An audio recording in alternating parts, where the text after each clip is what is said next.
All right, hello and good evening. Welcome to the whatever this is pilot broadcast of this thing that Ryu bullied me into. For those of you who are not used to this, um, basically it's just going to be me talking about some news, playing some music, basically just kind of hanging out and having fun. Um, that's pretty much all there is to it. It's a pretty simple thing.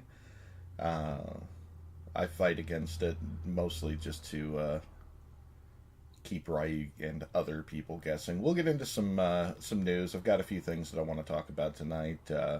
For those of us who have been paying attention or not paying attention, we've got the story of Abreu Garcia.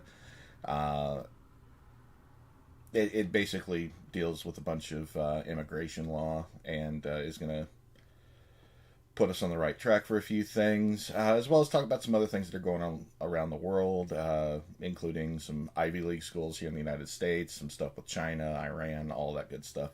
And we'll even talk about them deciding to revive Joe Biden from the crypt, as apparently he gave a speech today.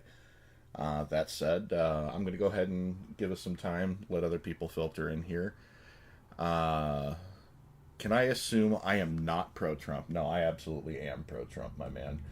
Um, that said, I absolutely understood what it was we were voting for when we brought him into the White House. I'm under no illusions about who or what the man is. And I think that's kind of what makes me different. Well, no, I shouldn't even say that. I think most Trump supporters are fairly realistic in what they expected from him when they got him into office. I don't really see anybody putting him on a golden pedestal. We understand kind of what he is and what he's about, and we're certainly not expecting perfection from him. I'll tell you that much. But I'll give it a few minutes. Let more and more people filter in. I don't expect many people here tonight, but I'll give everybody the option to get in. So I'll just start it off with a little bit of music, and we'll kind of go from there.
All right, that was Disturbed's remake of Land of Confusion.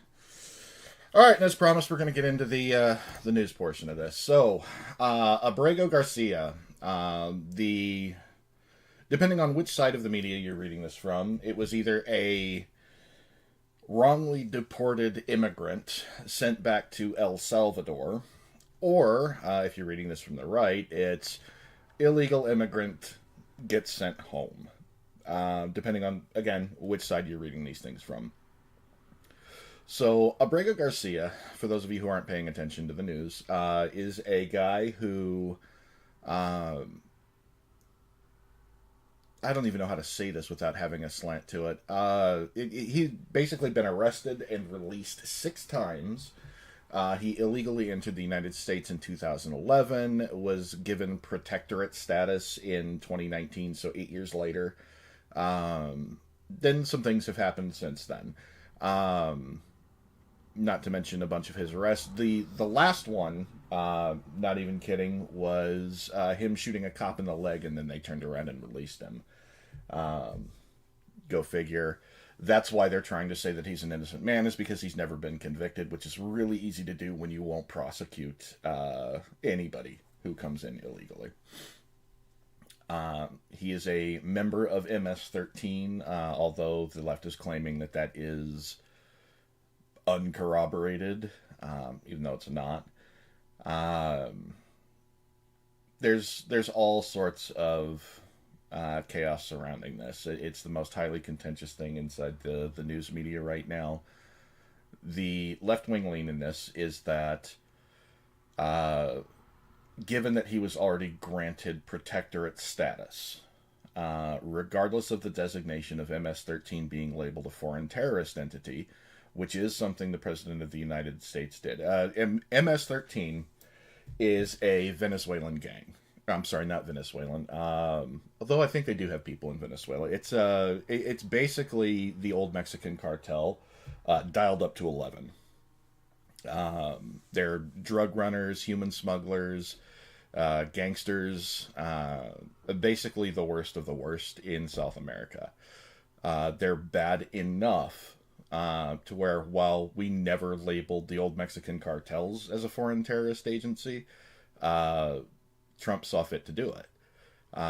They're a really bad group of people. They're responsible for a lot of violence inside South America, as well as Mexico and the southern border. God, I can't even remember everything that they've been convicted of. Arms smuggling, human trafficking, basically every drug charge you can think of.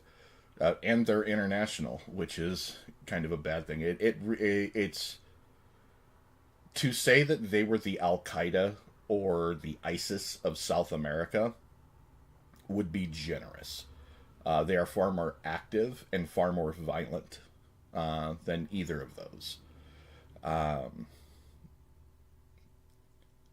It is only a matter of time, in my opinion, that we turn our eyes to the southern hemisphere and start to deal with them. They're a bad group of people. Very bad. But that's what this Abrego Garcia is alleged to be a part of.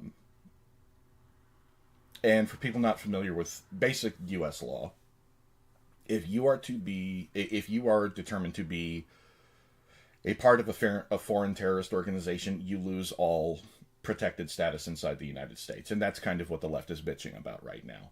So when MS-13 gets labeled a foreign terrorist agency, he loses his protected status, they get to deport him back. Now, all of this really doesn't matter anymore because the president of El Salvador has already put him in prison and said he's not getting out. So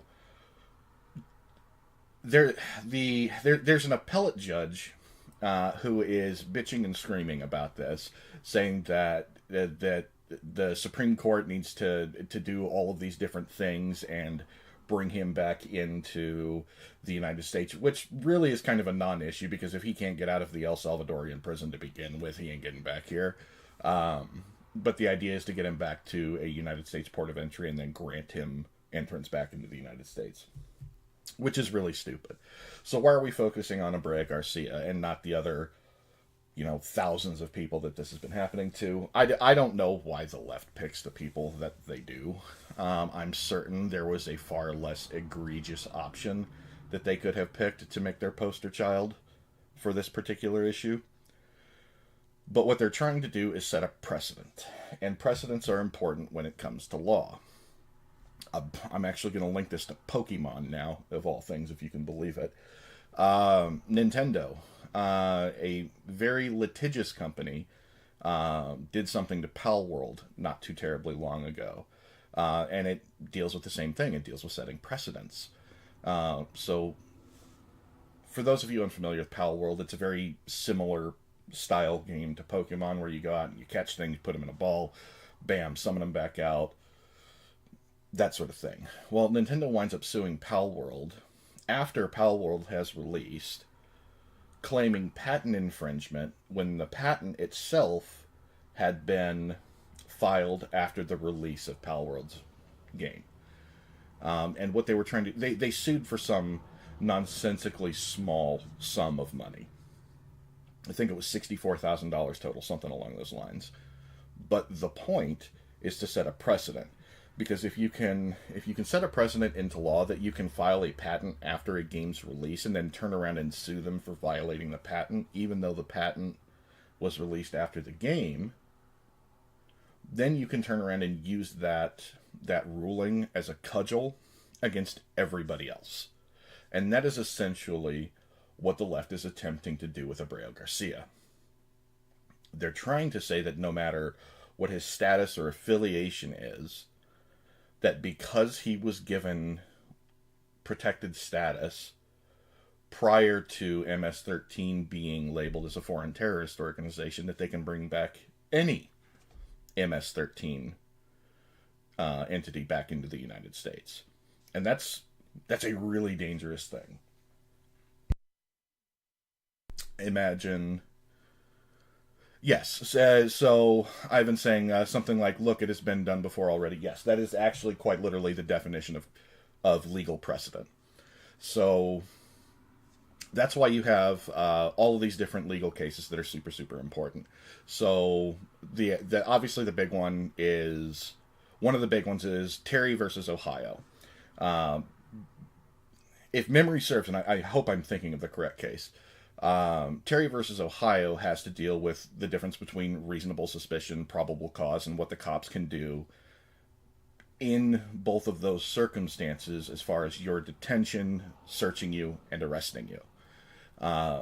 It's called a Terry stop for a reason now. And it's because it uses this old case law, which is from the 1970s, to allow cops all across the nation to stop you based on reasonable suspicion and detain you. And then if they have probable cause, which are two different burdens of proof, mind you, then they can arrest you. That has become so common that every department inside the United States uses this now. Yes, there are bad cops out there who don't come up with the right RS or PC to do what they're supposed to do. I'm happy to point out every shitty cop and say, you're bad at your job, you need to be retrained, or whatever else in some circumstances. But that's how legal precedent gets set. Another good one is Roe v. Wade, which has been upheld and then overturned and then upheld and then overturned again most recently. But that's basically how every legal system inside the United States works. And to my knowledge, most Western countries, Canada, most of Europe, all operate on a very similar principle as well, where you don't just overturn former precedent without very substantial reason. So again, the hope is to get this guy back in so they can say, well, if we brought this one in, now we can bring in however other many MS-13ers and deal with that.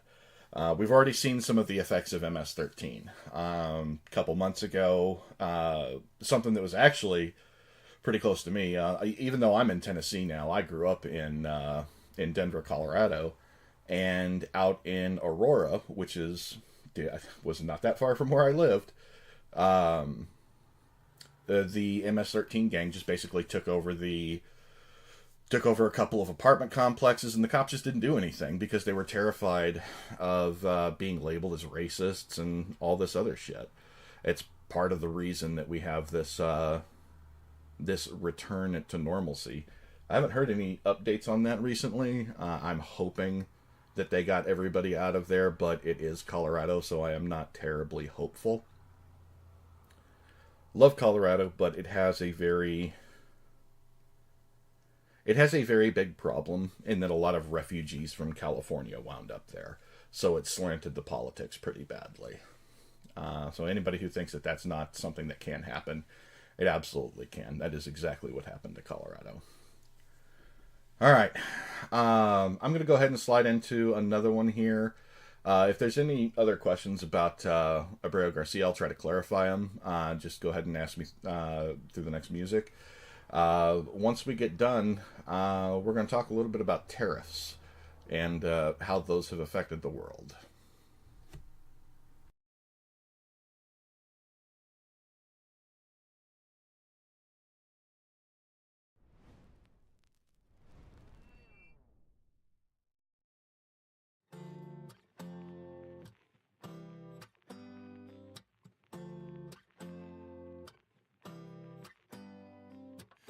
I'm a little bit off today. Something down inside me's different. Woke up a little off today. I can tell that something's wrong.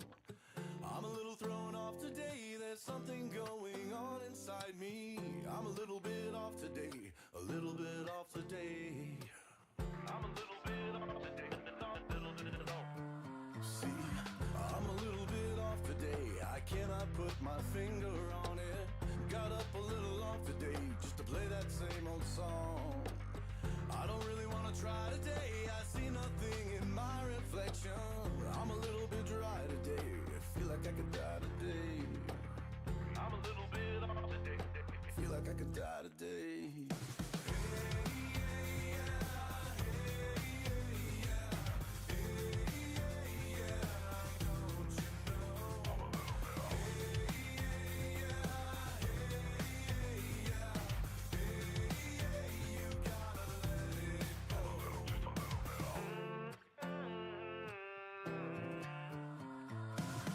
I'm a little pissed off today, and there ain't nothing you can do about it. I'm a little put off today, and I could not tell you why. Got a really short fuse today, everyone around me fucking crazy. I'm a little ticked off today, a little pissed off today. I'm a little bit off today. I told a little white lie today. I smiled and told someone I loved them. I had to say goodbye today to someone that I love. I couldn't even cry today. I think my heart is finally broken. Didn't need a reason why today. I don't need a reason why today.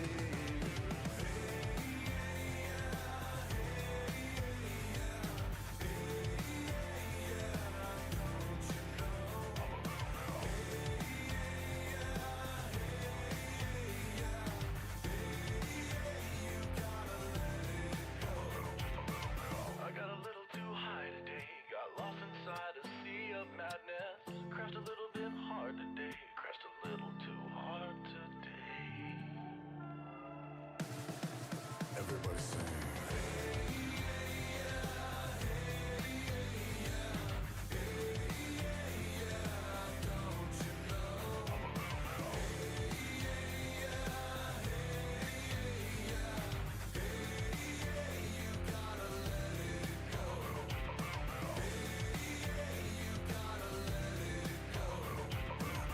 I'm a little bit off today. Something down inside me feels so different. Just a little bit off today. You can all fuck off today.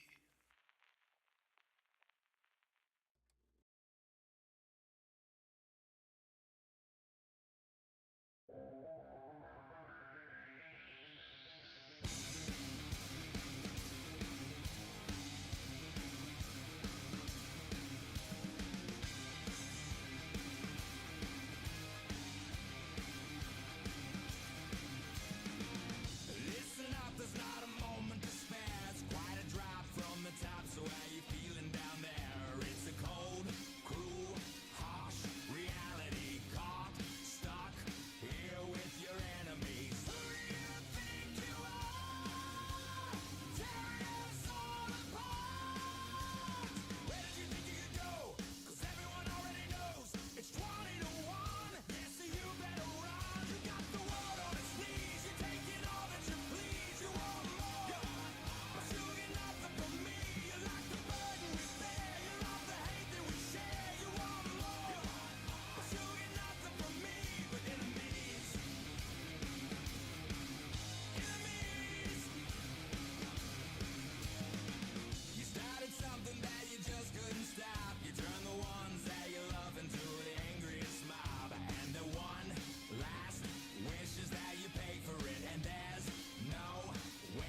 All right, welcome back. So there's a couple follow-up comments. Somebody says, Ivan in YouTube says, I recall reading that the Supreme Court ordered that his deportation was illegal and that the U.S. should return him, but that Trump refused. So that's only half right.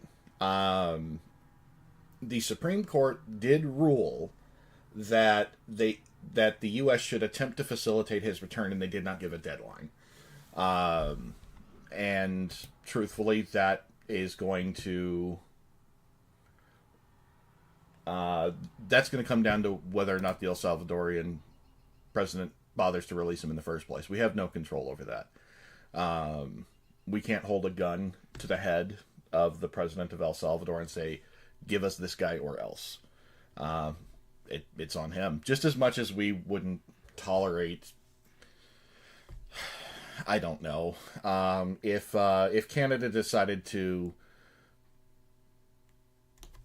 deport Justin Trudeau and we put him in prison, Canada can't just hold a gun to our head and say, "Oops, we made a mistake. Give us Trudeau back," and then turn around and expect us to follow through with that if he was convicted of some legal thing inside the U.S. Obviously, there's going to be there's going to be politics and a whole lot going on there. But to say that the Supreme Court ordered his return and that Trump said no is not entirely accurate. This is sort of the slant that they're putting on it right now. It's just not entirely true. It just kind of is what it is. Now, the lady who is leading the charge against this is U.S. District Judge Paula Zinnes of Maryland. The Supreme Court is also saying that she is overstepping the hell out of her authority. No judge in the United States has the authority to tell the president that they are... They can't tell them how to handle foreign policy. They just can't. That is a power of the executive, not the judicial. Straight up. So that judge can scream and cry and bitch and complain all she wants to. All it is going to be some legal grandstanding. That's it. So with that said, we're going to move on to some of the tariff things. So this has been a pretty contentious topic globally, especially with Canada. I don't know how many Canadians are actually in here, but we'll give you a little bit of a history lesson. Back in 1995 or 1996, NAFTA was signed. NAFTA was the political elite is, if for lack of trying, there for grandstanding. Yeah, pretty much. Like it's all a clown show, and it always has been. It doesn't matter whether Trump's in office or Biden or Bush or whoever the hell else. It's always going to be political grandstanding, and that's just all there is to it. So NAFTA, 1995-1996, the North American Free Trade Agreement. I think the A is agreement. Basically what that did is gave tariff easements against Mexico and Canada, specifically so we could move some manufacturing to those two countries. Unfortunately, what NAFTA didn't do is institute the safeguarding for the blue-collar American worker, and basically made it so that all of our factories are gone, all of our unskilled labor shit is gone. It's part of the reason we've seen such a decline in the lower class and the middle lower class inside the United States in the past 20-some-odd years, is because all of the basis that we have for those have been moved elsewhere. Another country that has benefited heavily from this is India, the Philippines, Singapore, China, a tremendous amount. And Trump is just looking to fix it.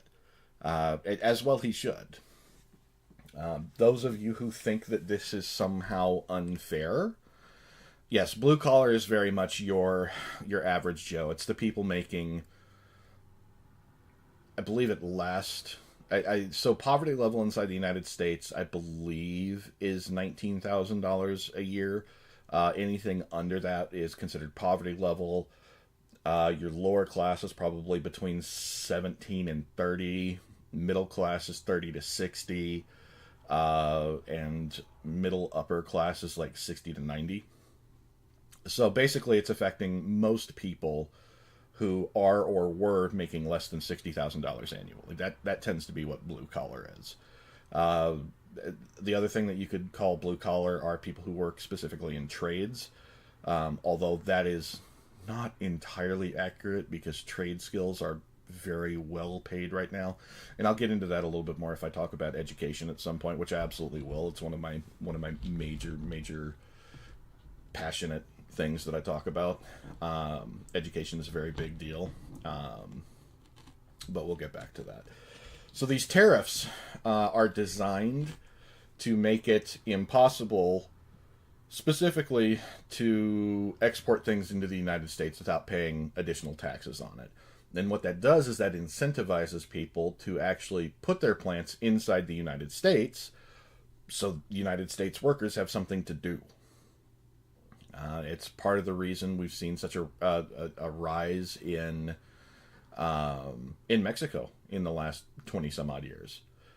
Mexico's done real well for themselves, despite all of the problems that they have. And it has a lot to do with the fact that they can produce just a metric fuck ton of stuff and ship it up north. China uses a lot of loopholes as well, like they put a lot of stuff in Mexico and then send it up to us to try and get around the tariffs as well. But with that said, when these tariffs came out, there was a lot of people crying and screaming that it was going to be the end of the world, nonsensical stuff. To anybody who was talking to me, I was like, give it a month. Give it 2 months. Man is using this. So anybody who's paid attention to Donald Trump knows that he has... There's one specific deal-making practice that he absolutely loves. And that is, at first, presenting the most ridiculous offer imaginable. So, I'm going to sell you this car, and I want $250,000 for it. What? You don't want to pay $250,000? Okay, well, tell me what you're comfortable with paying then. It's intentionally dialing back a ridiculous offer to get somebody to come to the negotiating table and come up with something that does work. And that is precisely what he's done since the dawn of time. So anybody who hadn't paid attention to the way this man operates didn't seem to understand that. So his initial list of tariffs was that ridiculous offer that absolutely nobody wanted, and it was just to get people to come to the negotiating table. Lo and behold, damn near every single country in the world has come to the negotiating table. It's almost like he did it on purpose. The only country that is still like whinging and in its death throes is China. But China has been extremely belligerent in the last 10-ish, 20-ish years. Even now, like, you've got Chinese nationals showing up in the Russian military forces in the invasion of Ukraine. Like, there is going to be a pan-Asian coalition that forms eventually, just because Russia's not getting trades with anybody else. China's about to not get trades with anybody else, so they're going to have to rely on each other. And on some level, the major criticism here is that by forcing Russia and China and some other countries in Asia to work together, we're creating a bigger problem for ourselves in the long term. Unfortunately, I don't necessarily buy into that, because for it to be a long-term problem, the country would have to survive to that point to begin with. And realistically, I don't think we're going to survive that long if things continue the way that they are. When I saw that he was putting up those tariffs, it seemed like market manipulation aimed for the betterment of his rich friends, but you're not too versed in economics. So, on some level, in order to successfully manipulate a market like that, you would have to know exactly what stuff is going to be hit, which companies are going to be hit worst. You'd have to know all of that ahead of time. And unfortunately, with the shotgun approach that he took to it, You can't. That's not super effective. So let me give you something a little bit more specific. If, for example, he were to come out and ban an entire industry like overnight, right? Let's say biotech. Biotechnologies, things like nanobots and stem cell research and all of that shit. If he were to come out and put intense restrictions on it or ban it like overnight, the stock price on that would absolutely bottom out. Now, at that point, if you were to buy up a ton of that stock and then reverse your position on it, and not only reverse your position on it, but funnel research grants and whatnot into it, that would shoot the stock price way up. And then you could turn around and sell it for a tremendous gain. That's technically what that market manipulation you're talking about is. The shotgun approach at tariffs doesn't really do that, at least not in the same way, because it's so widespread. You can't pick and choose individually what's going to crash, what's going to succeed. Now, I suppose the counter argument to that would be, well, if you already have a shitload of money, you could just buy up a wide diversity of that stuff and allow the market as a whole to kind of take over. That would be like a billionaire's take on it. But I got to be entirely honest, I don't necessarily see that in the same way. It certainly doesn't match with what he's done in the past. True market manipulation, and really kind of what you're talking about here is insider trading. And that's using inside government knowledge to gain an advantage for financial gain. Insider trading is something that is a plague in the United States government. And I would actually hazard a guess that it's a plague in Canada and Europe and a lot of different places. It's certainly a plague in China. It's been going on for a long time, and frankly, I am of the belief that if there are government officials who are participating in insider trading, they should be stripped of all of their wealth and thrown into prison.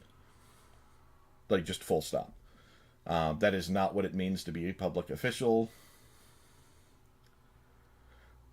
I think what you're saying would be too obvious. This way it's easier to cover up. Well, I mean,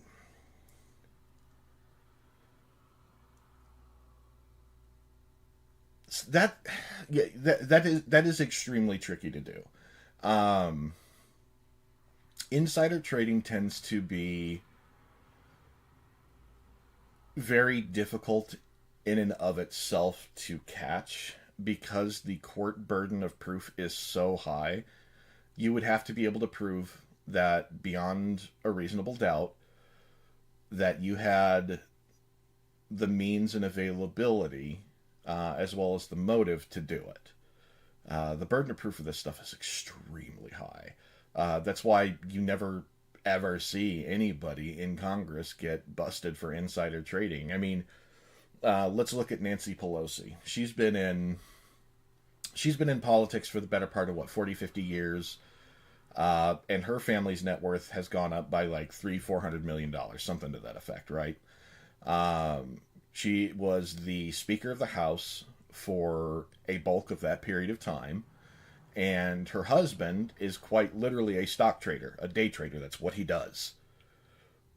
And all of his wealth came from these very strange stock buys that not even Warren Buffett could predict. And if you're not familiar with Warren Buffett, he's historically an extremely famous investment banker. He's one of the richest people in the world. Has been for a very long time. Like, literally, this man has watched the stock market his entire life. That is what his whole core of being is. And he's even gone on record saying there's no way somebody makes these investments without inside information. Now, certainly, Nancy Pelosi wouldn't be one of Donald Trump's rich friends. They hate each other. Shit, she tried to put him in prison. So these types of things exist all over. Now, I'm not saying it is a good thing. I'm certainly saying that it is a bad thing. And while on some level, I think you could potentially make the argument that somebody with inside information could have benefited from knowing that these tariffs were going to be imposed. Really, what they affect is more like actual produced goods. So, just as an example, if we import Canadian dairy from Canada, there is a tariff of like 25% placed on it. Meaning, if a Canadian farmer wants to sell it here for $1, then your U.S. citizen is going to pay $1.25, and that 25 is going to go to the United States government, and then that dollar will go back to Canada. Right? Cool. And there's a reason that I'm using dairy, and it just kind of sparks how ridiculous this is. If you look at it the other way around, if a United States farmer were to send a gallon of milk up to Canada, charge $1 for it, the actual Canadian tariff on it, they would have to pay $56, 55 of which would go to the Canadian government, and then $1 would return to the United States farmers. There's a 5,000% tariff on U.S. dairy products going into Canada, or at least there was. I don't know if that's still in place or not after the trade talks or whatever else, but at least that's how it was. So, the point of these tariffs was to get people to come to the table and renegotiate. I don't necessarily know that that would have led to insider trading in the way that you're suggesting. I'll go on record saying that if it did, absolutely put those people in prison, strip away their wealth, yada yada yada. Just because it's a Republican that I happen to support doesn't mean that they should go around and break the law. Absolutely. But it is one of those things that we kind of need to be paying attention to. As far as the tariffs are concerned, markets are doing stronger than ever. And lo and behold, a couple of months ago, when I was telling people not to panic, just to give it a couple of months, outside of China, everybody else has come to the table. And quite frankly, if you're sick of shitty Chinese steel and aluminum, believe it or not, I actually have a story about that, where some of the individuals I work with rely on materials sourced from China, and it is some of the worst quality shit I have ever seen. It's very, very bad. But anyway, I'm not sad to see China's manufacturing base get hurt from this, and I am extremely thankful that we are starting to bring things back. We've got, in case people haven't been paying attention, there's the microchip company out of Taiwan is building a mega complex out in Arizona. So we have homegrown chips. Theoretically, this should mean that we're not paying $8,000 for the next release of NVIDIA's next graphics card and stuff like that. It should make it cheaper for us all around. It's going to give people jobs. Granted, that's going to be in the southwestern portion of the United States, but there will be more that come. This is a very long-term play. This tariff stuff, it's not going to fix things in the immediate. It is designed to incentivize companies to build factories and production bases inside the United States. Let's see here. We should talk about Canada's economic decline. Oh, shit. Ontario, our country's richest province, now has a GDP per capita comparable to Mississippi? Fuck off. You can't be serious. It's not that bad, is it? Oh, God. I'm going to throw on some music. I'm going to look this up. I genuinely hope that that's not true. Because if it is, that's really, really bad. That's really bad.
All right. So while we were listening, I went ahead and looked up some of this information based on Ontario's GDP.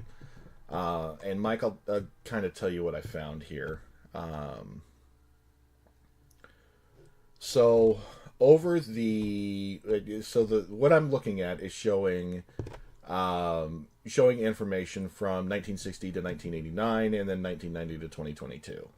I understand that the information probably isn't updated through 2025, but based on what I'm seeing, this is not the first time that Ontario's dipped a little bit. And to be clear, I want to make sure that we're on the same page here and talking about the same thing. So, are you specifically talking about the GDP growth rate or just the overall GDP? Because if it's overall GDP, I don't think it's as bad as you think it is. Now, in 2022, Ontario did fall. The rest of Canada's GDP was 66,617, whereas Ontario's was 63,286. Additionally, I will say this. Comparatively, in at the start of 1990, it was 49,369. So it's really only gone up. What, about 13,000? Yeah, it's only gone up about 13,000 since 1990, whereas Canada started at 41 and is ending at 66. So that shows a much broader growth rate. Yeah, it would definitely seem like there's an issue inside of Ontario right now. It looks like in the past 30 years, your guys' growth rate is only measured at a 0.6, as opposed to the 2.6 that it had from the start. Part of me wonders if that's not actually, if that doesn't actually have something to do with NAFTA, because that in 1990s is when NAFTA was signed, and then the U.S. Canada Free Trade Agreement was signed. Like, all of those things were signed at that particular point, which makes me wonder if the manufacturing bases for Ontario weren't actually moved out. The United States moved to like financial investments and all of that other thing, and that's kind of how we've been able to kind of stay afloat. But I don't know that Canada actually had the same things in place. So what it definitely is showing me is that there is an issue inside of Ontario right now. The other things that I would actually need to see, I think, in order to determine just how bad this is what the population growth inside of Ontario was, as well as the general inflation rate.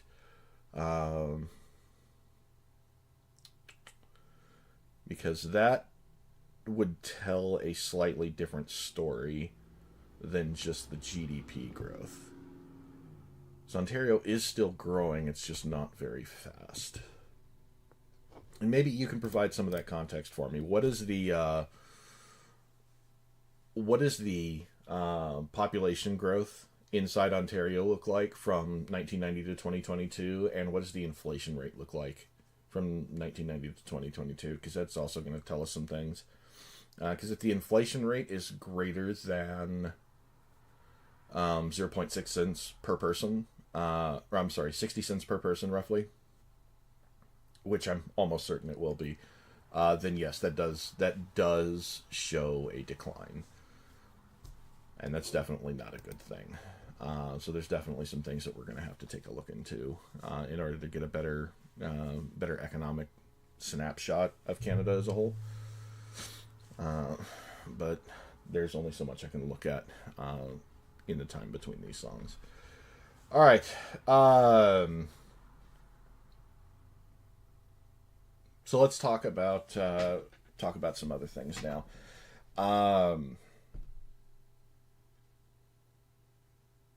The United States and Europe's relationship as it stands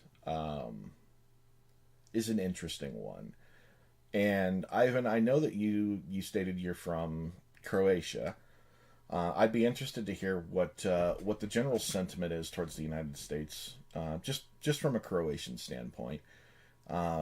I know ours tends to be that the United States has carried NATO um, for a very long time and has been burdened with those expenses, which are not a paltry sum for a very long time as well.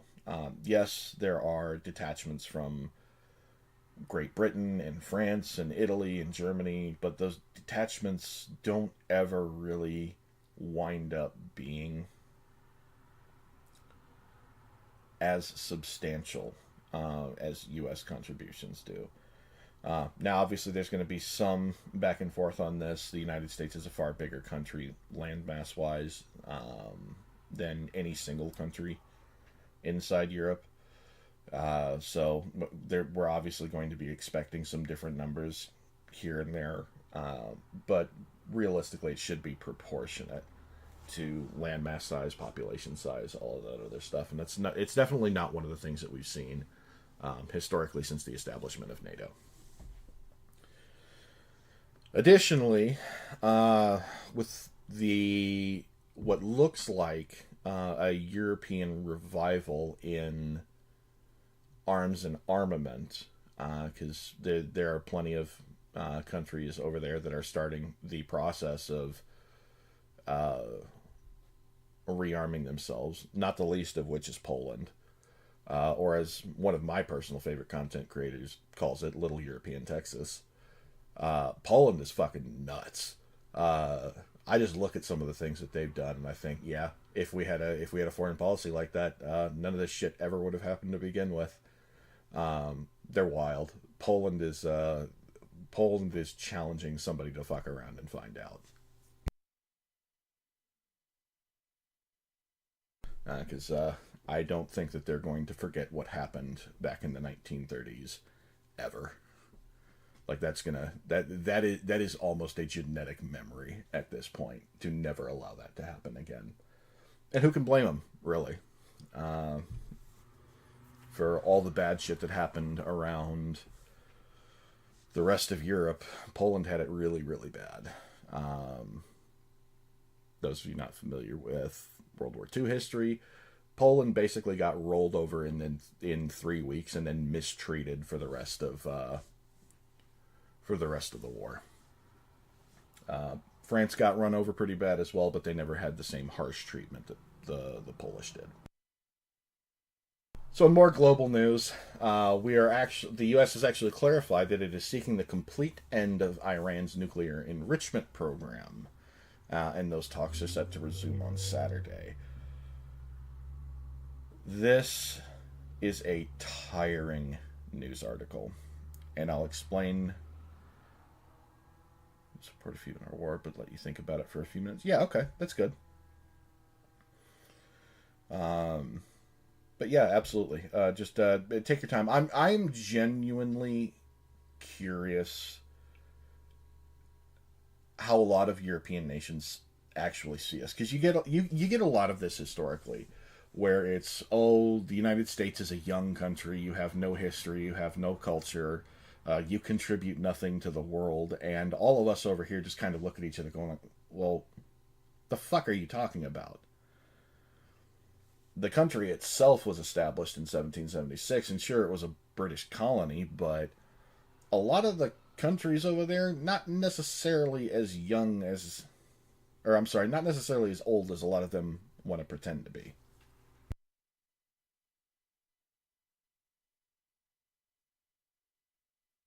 Granted, this doesn't necessarily come up all too often unless you're talking to somebody from France, and then you just have to remind them that if it wasn't for a certain empire that existed once upon a time that owned more landmass in the world and around the Mediterranean than anybody else, they'd still be a bunch of shit-kicking Celts speaking Gaelic and running around the forest in tribes, but they don't really like to talk about that. They also don't like to talk about how the Normans basically transformed their entire system into something workable. And the Normans were basically Vikings, so take from that what you will. It took a combination of Romans and Vikings to create France.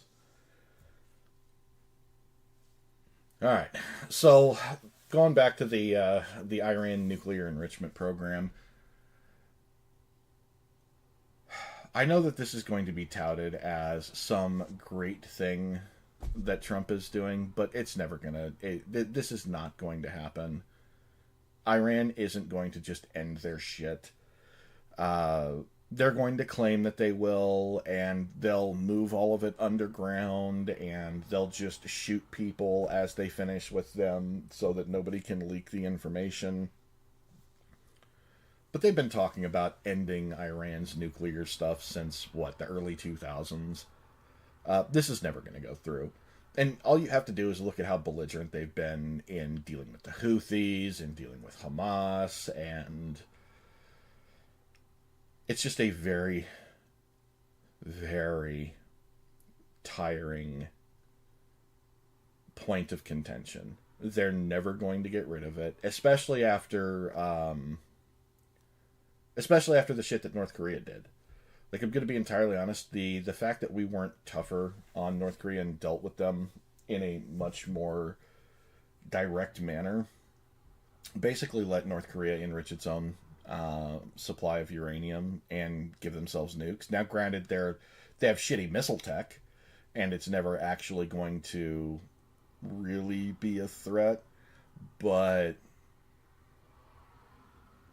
given that we let North Korea get away with it, Iran's going to get away with it too. And there's nothing that we can do about it. If we want to maintain a presence in the area, we're going to have to keep funneling more money into Israel so they can keep their... It's not the Iron Dome. It's whatever the Israeli missile air defense system is called. I forget what it is. I know Trump wants to call his the Golden Dome or whatever the hell else, which is amusing as all hell. That's part of the we knew what we voted for when we put this guy in office sort of thing. We knew he was going to be nuts and grandiose.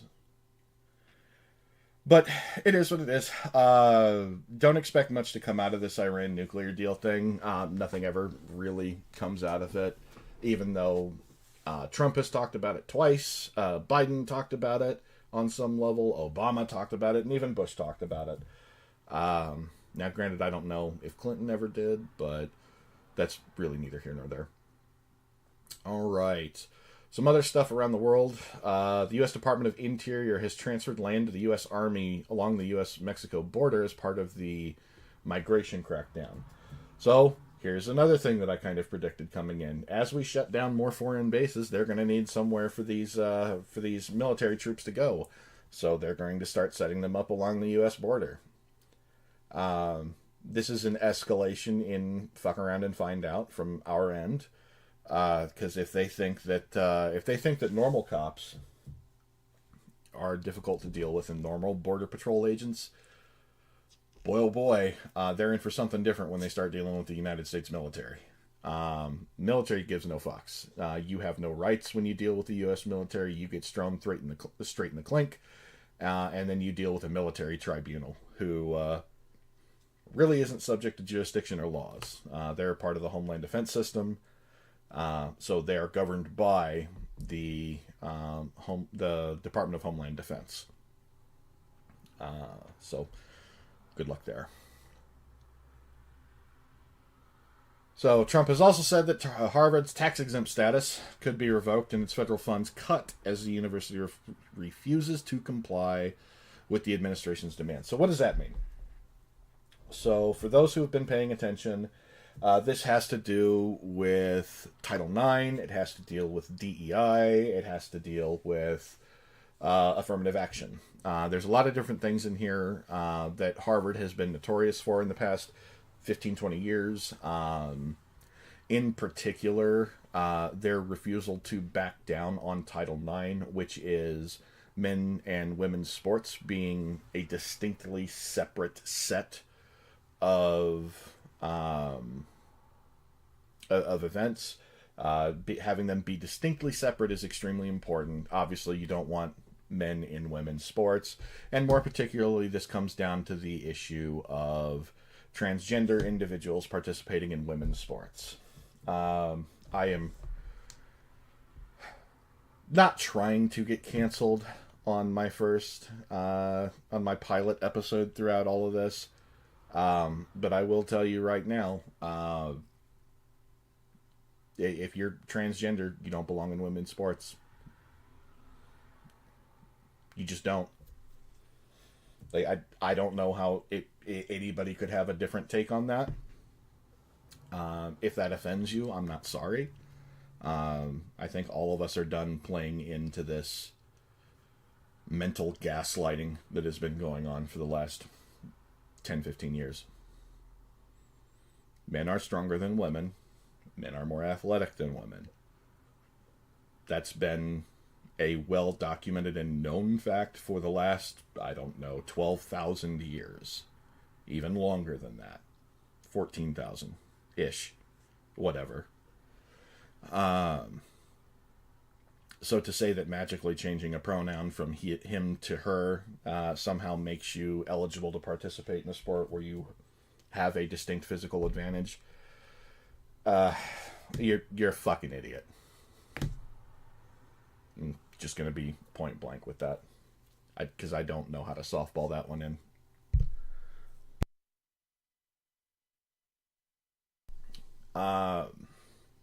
Harvard is one of those countries that's refusing to do it. Or countries, Christ alive, is one of those schools that is refusing to comply with Title IX mandates. So among the litany of executive orders that Trump has put out in the past 3 months, one of them was ending the Title IX discussion once and for all, that said, no, you cannot have biological men competing in biological women's sports. All there is to it. Harvard is refusing, so they're going to lose some federal funding over it. Now, Harvard has gone down in prestige pretty heavily in the past 10 or 15 years, and as we shift more into an education topic, boy, do I have a lot to say on this one. I told you guys I'd get into this in a little bit, so I'm going to go ahead and prep something real quick. Just a few points to go over. I'm going to go ahead and give us something to listen to in the meantime whilst I do that.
Let's get this party started. Let's keep them 40s poppin'. So just get buzzed and stay fucked up. We'll keep them panties dropping. Let's get this party started. Let's keep them 40s poppin'. So just get buzzed and stay fucked up. We'll keep them panties dropping. Let's get this party jumping. Let's see some 40 chugging. I wanna see your booty rubbing against my dick when I start buzzing. Come on, girls, I wanna see you drinking. I wanna see your brain start shrinking. Make a move, I saw you winking. Drunken pussy's what I'm thinking. I don't give a fuck if you're drunk or not. Turn it up loud and feel the ambiance. Grab two hoes and do some body shots. I wanna party all night till they call the cops. Fuck a wristband, let's all do a cake stand. On my cheeks without the chong, hitting up the beer bong. When the cops show up, they're gonna get the finger. And I don't give a fuck 'cause I'm the designated drinker. Let's get this party started. Let's keep them 40s poppin'. So just get buzzed and stay fucked up. We'll keep them panties dropping. Let's get this party started. Let's keep them 40s poppin'. So just get buzzed and stay fucked up. We'll keep them panties dropping. Let's get this party started. Let's keep them 40s poppin'. So just get buzzed and stay fucked up. We'll keep them panties dropping. Let's get this party started. Let's keep them 40s poppin'. So just get buzzed and stay fucked up. We'll keep them panties dropping. Everywhere I go, bitches always know that Charlie Sheen has got a weenie that he loves to show. Everywhere I go, bitches always know that Charlie Sheen has got a weenie that he loves to show.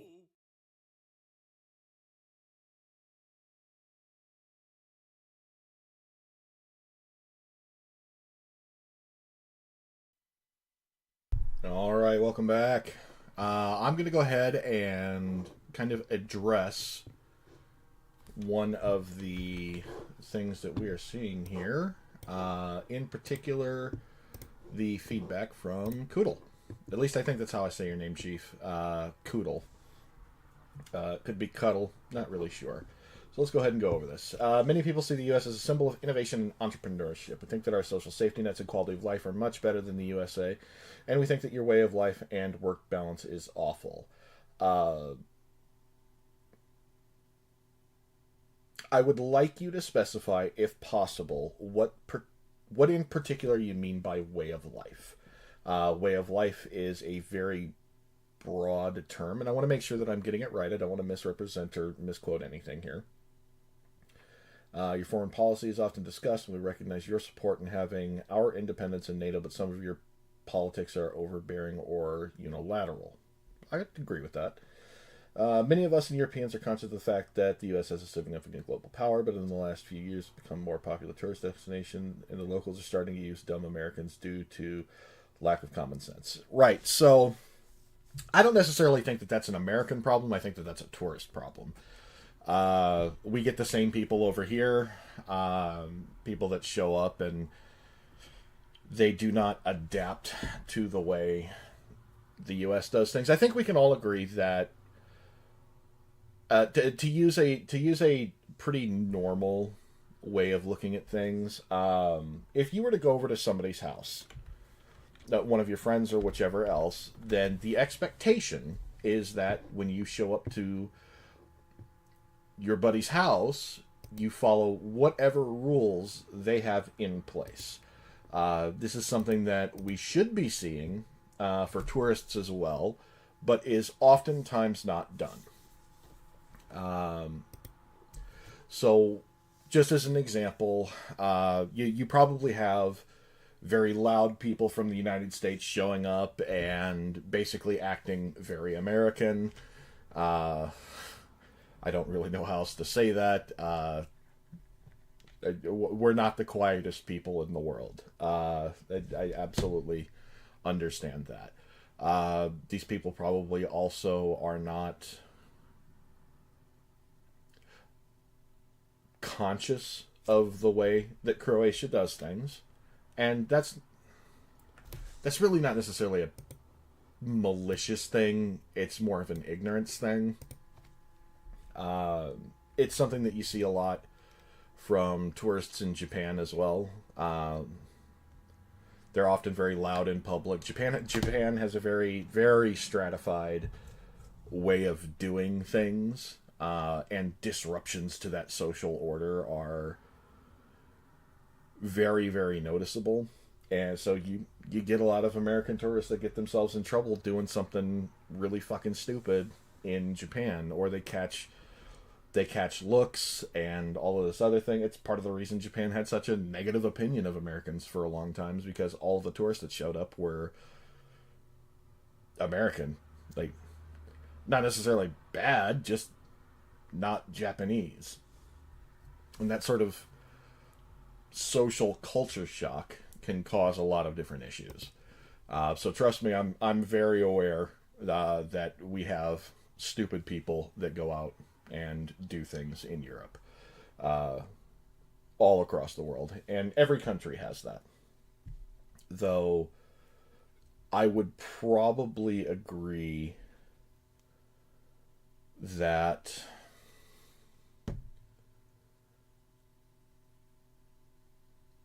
I would say that we are probably less respectful as a whole to other countries' idiosyncrasies. And that has a lot to do with how one travels inside the United States. Because one of the things I don't think people really understand is just how different things are from region to region inside the United States. The Northeast, the South, the Midwest, the West Coast, and the Southwest, they're all very different, distinct regions. I can tell you myself, I have lived in the Midwest, the West Coast, and the South. The only one that I haven't really touched is the Northeast. And it's just because I haven't had the opportunity to live or work there. But I've lived everywhere else. And I can tell you that things are very, very, very, very different in each one of those regions. Each one of them has their own food, their own culture, their own etiquette, their own way of doing things. Unfortunately, that's part of the difficulty that you run into when you sort of mass label Americans.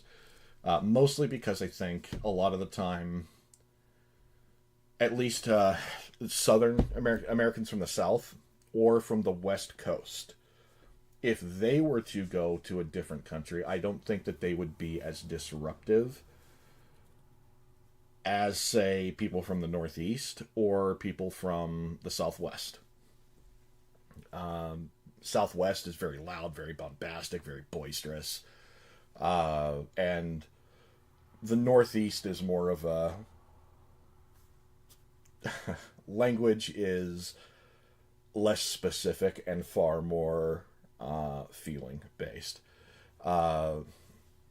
It's difficult for me to explain that, I suppose.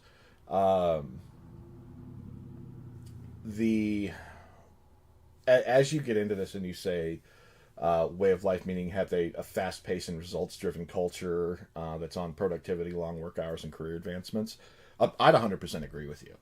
That is a facet of the United States I am not super fond of.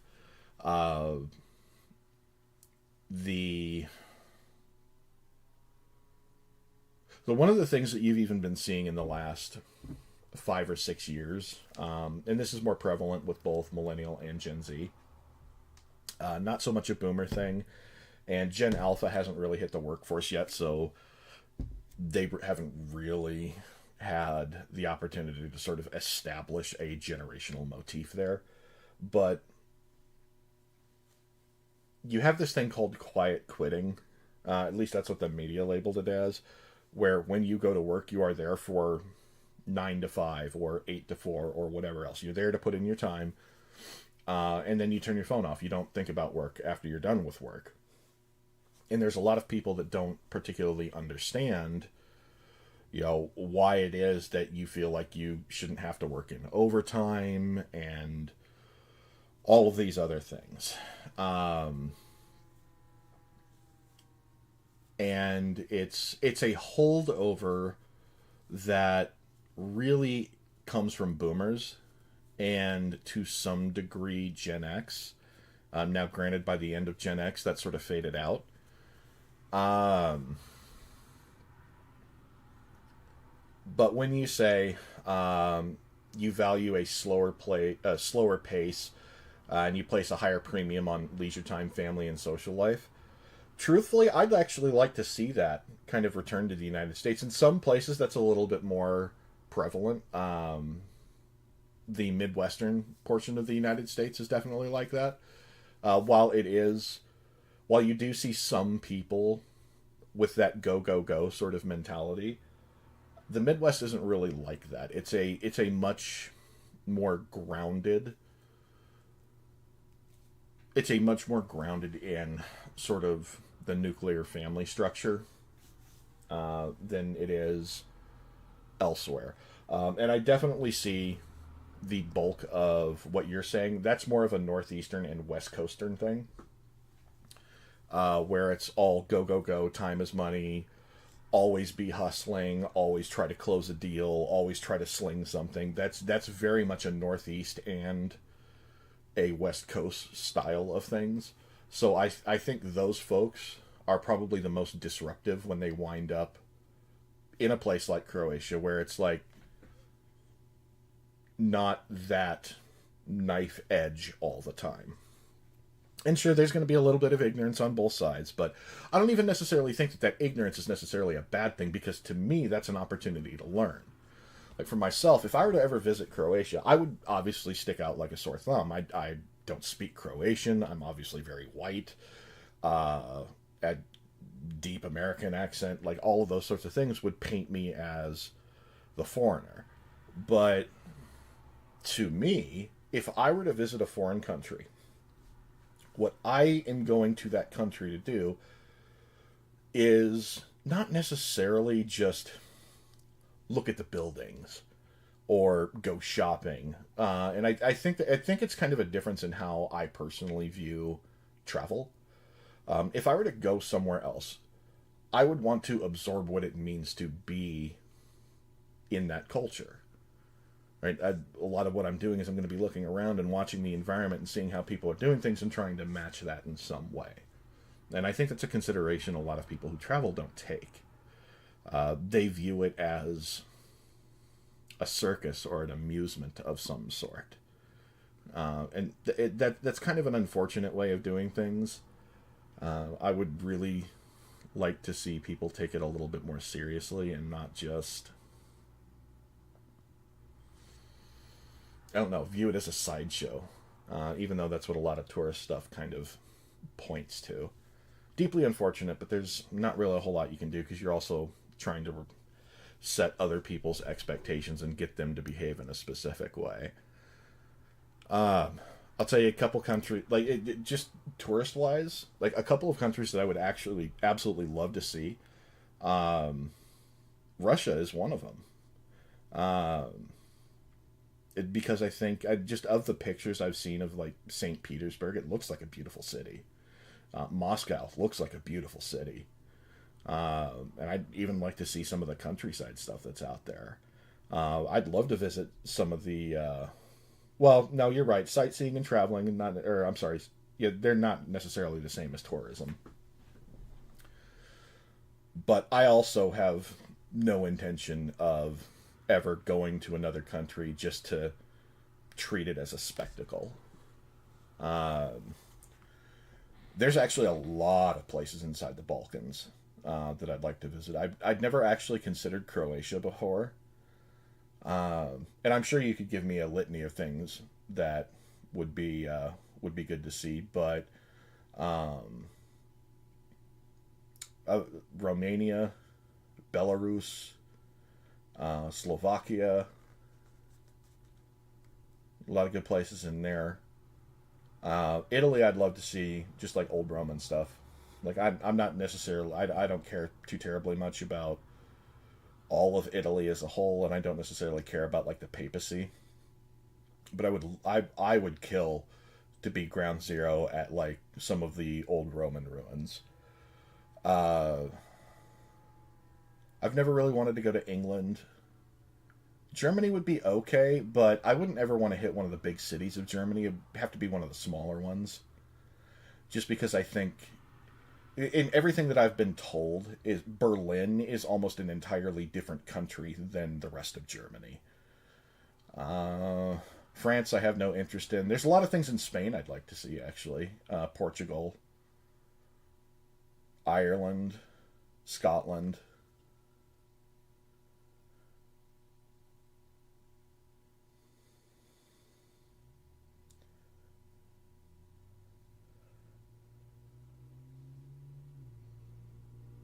Why should I sleep with an eye open? I don't understand that.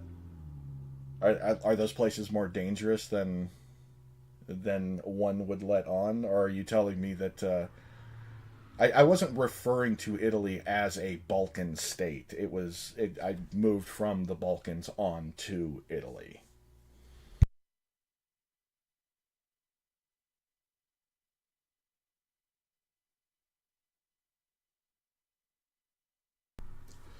God, what else would actually be really good to see? I don't know. That's mostly what I can think of in Europe. There's a lot of other places I'd like to see as well. A lot of things in the Pacific. Uh,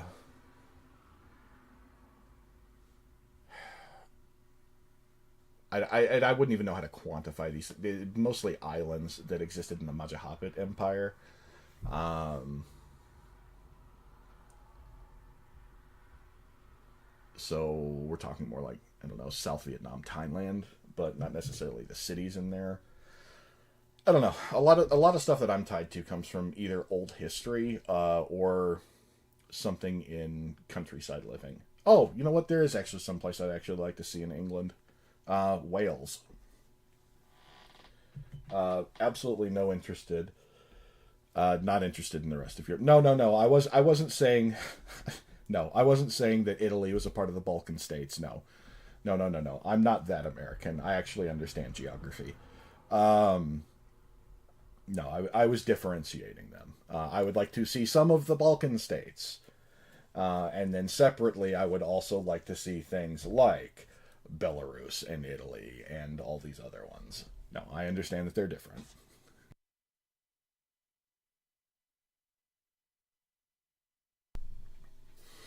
Um, Truthfully, I think there's a lot of things that everybody could learn from each other. But we're going to get more specific into what you said. I understand a lot of the not liking the lifestyle. My man, there's a lot of different things that actually contributed to that.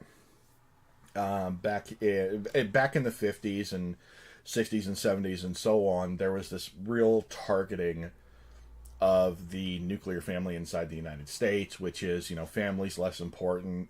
Get your money, get your bag. Spend 16 hours at work a day. Do everything that you can to get ahead in life. You can sleep when you're dead. And that sleep when you're dead, unfortunately, includes the dream state of the American dream, which was always supposed to be, a wife, two, three kids, the house, the picket fence, the dog, the garage, the car, like all of that. That's what the American dream was supposed to be, but it got murdered in the 50s when the shift towards a hyper economic state started taking over. Um, so that shift away was deeply unfortunate to me because I think we lost a lot of what made us who we were as a country, and very specifically, who we were as a country was supposed to be some grounded and down to earth people. Um,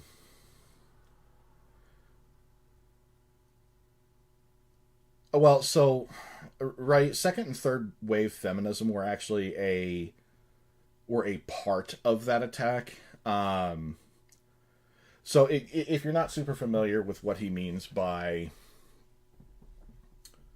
second and third wave feminism, there's truthfully three waves of feminism that have existed inside the United States, and each and every one of them is deeply misunderstood.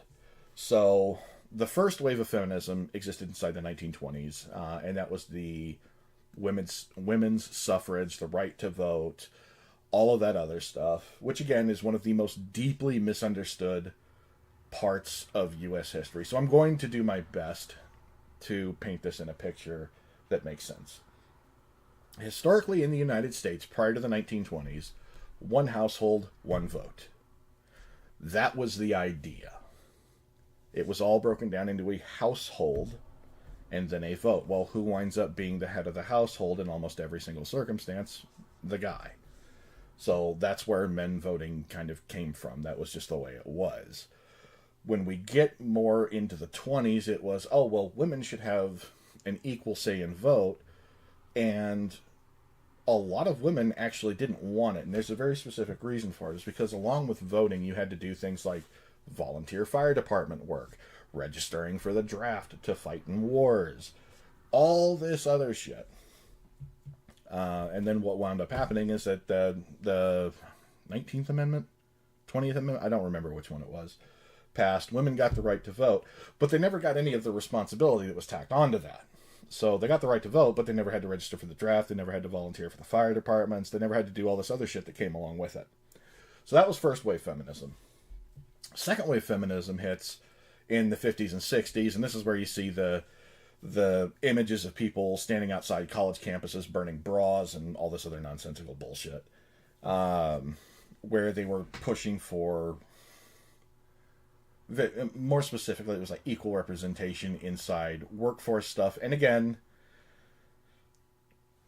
and yes, it is very much the usual. We want the same rights, but not the same responsibilities. And that's a historical pattern that continues to this day. So when people think we've been fighting against this stupidity for like the last 10 years, it's really closer to like the last 100 years. And it's just not something that we can get away from because they constantly ask for more and more and more and more and never want to input the same responsibilities that goes into it. But second wave feminism comes in the 50s and 60s, pushing for more women in the workforce and all this other shit. And this is truly what he means when he says feminism started to kill the nuclear family. It's because it was the drive to push women out of the home and into the workforce. So with more women in the workforce and with that go results-driven mentality, that means you're spending 40, 50, 60 hours a week at work. That doesn't leave a whole lot of time for kids. So naturally, the nuclear family suffers there. We push more and more and more people into the workforce. There's no home life. Like, people seem to forget that women had the most important job inside the family unit, and that was ensuring that fucking thing survived. Like, at the end of the day, men have always been the hunter-gatherers. If we die while we're out hunting, the family unit at least survives at that point, right? Well, if both the man and the woman are hunting, they both get killed, what happens to the family unit at that point? Dead. They get divvied up, taken by the state, and shot out, and somebody else comes in and picks up the pieces.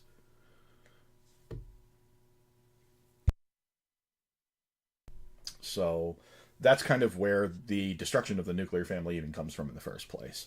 Third wave feminism, Ryu, doesn't necessarily fit into that because that's more of the 90s mentality, and you're starting to, at that point, you're starting to cruise into things like political correctness and them attaching themselves to the LGBT movement and all of that thing.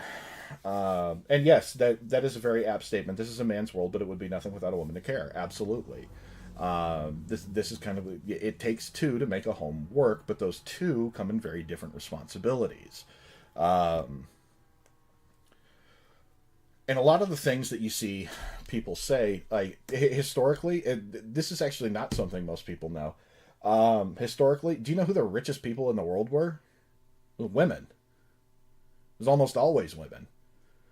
The reason for that, and this was especially prevalent inside Sparta. Look up a term when you get the chance: Spartan heiresses. Something that was very common, and part of the reason that Sparta wound up falling as it did is because a Spartan woman would get married, their husband would go off to war, their husband would die in war. The woman inherits everything. She marries a new man. Same thing happens. She winds up inheriting everything. Marries a new guy. This happens 3 or 4 times on average. And all of a sudden, women have the estates of 4 different men in their own names. And this isn't unique to Sparta either. This is something that happened in Rome. This is something that happened in almost every single major empire, with one exception, and that was the Mongols. And the Mongols, well, they sort of took themselves out because none of them can ever agree on who the Great Khan is. So outside of Chengiz and Kublai, that all fell apart.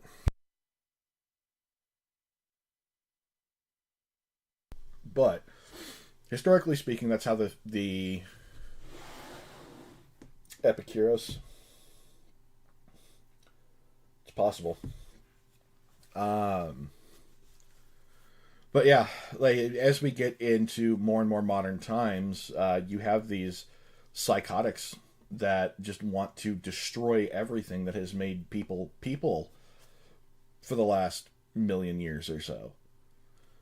Like they're, it's really easy to meme and talk about how men don't need women or women don't need men, or standing on some hill and defying that you're a sigma or an alpha, or that you're some boss bitch who's going to go get the bag, or whatever else. Everybody on all sides of that is fucking retarded. All you are doing is playing into the mentality of the societal split that destructive agents want you to play into.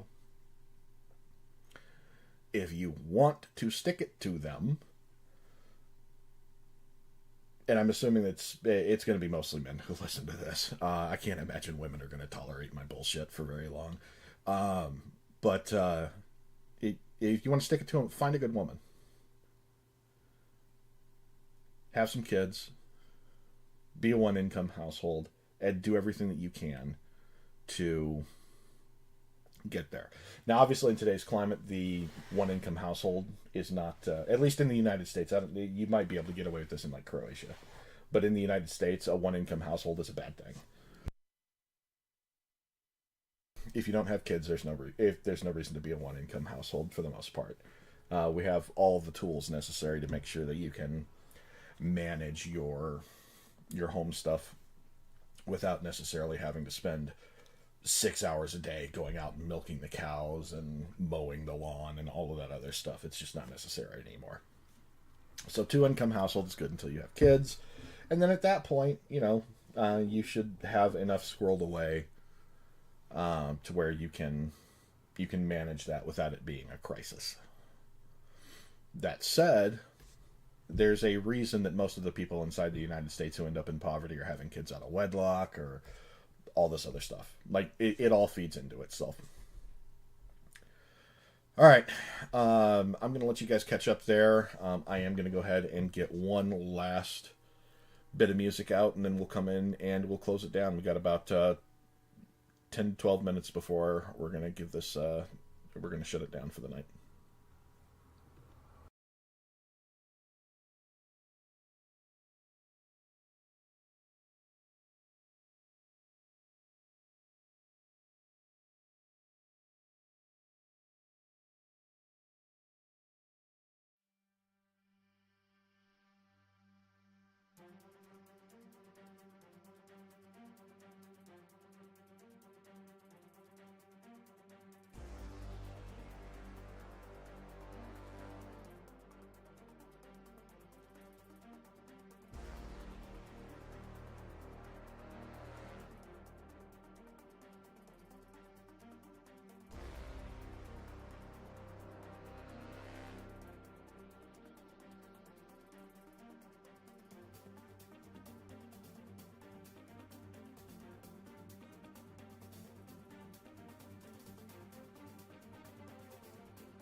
All right. I think that's going to do it for us tonight. We got about 3 minutes left. I'll just follow up with one thing Codal talked about, and that's possible but not advised. You can survive. Fact is, we don't usually have to travel more than 20-30 minutes to work. Parents both working at the same shift, child school shift, pick them up after work, be home, get along, not after them. That tends to be a lot of how we do things as well, man. At least how most normal people do it. We tend to try and work around it, or at least one parent does. You might have one parent who starts at like works a regular 9 to 5, but your kid's school bus comes and picks them up at I don't know, 6:30 in the morning. It just sort of depends. High school tends to start earlier and get out earlier, whereas your younger kids tend to match your kids' school or your work schedule just a little bit better. But yeah, that tends to be how things are here as well. So we're really not all that different, I think. That is what it is.